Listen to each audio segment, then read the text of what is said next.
Wow. And nothing. Nothing.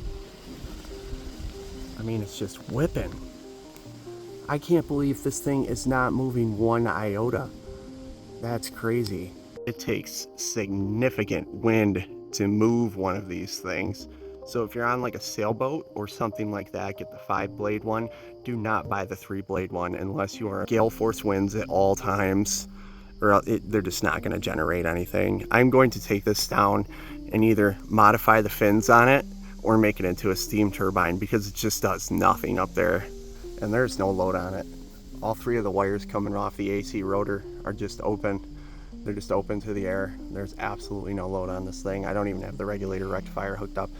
When you put the regulator rectifier on it, it actually adds more resistance. It's pretty gusty today too. I mean, there's some pretty significant wind, and it's not even turning to face the wind. There's just nothing. Look at that. Nothing. Here's the output. Where is it? Right here. So these wires, 3 wires right here, are directly hooked to the outgoing wires, the AC wires, directly off the wind turbine. And if you take the 3 wires coming out of a permanent magnet motor, or the 6 wires or whatever there is, you cross them, it's almost like a brake. So that will cause resistance on the wind turbine. Also, if I were to take the regulator rectifier that comes with this unit and hook to it, that causes further resistance. But without any load attached to it at all, and without these wires crossed, this thing should spin so easily. On the ground, I was able to spin it so easily, and the wind is not even doing it. It's just, those turbine blades are so small, they're just not doing anything. To be fair, on this turbine, I'm not above the tree line, so I'm not above these tallest trees that are blocking a lot of the incoming wind. So the wind I am getting is turbulent. It's not laminar flow. Laminar flow is like a direct, straight on, smooth, you know, high power wind flow. Turbulence, like, you know, just craziness, chaos all over the place, gusts, stuff like that. So I'm not up into that laminar flow above the tree line that I need to be. To be continued on the wind turbine, but don't worry, I was thinking we've got solar as a backup. So I bought 10 of these total. They're 400 watt bifacial solar panels, basically putting out around like 48 volts each, 20% efficiency, really good actually.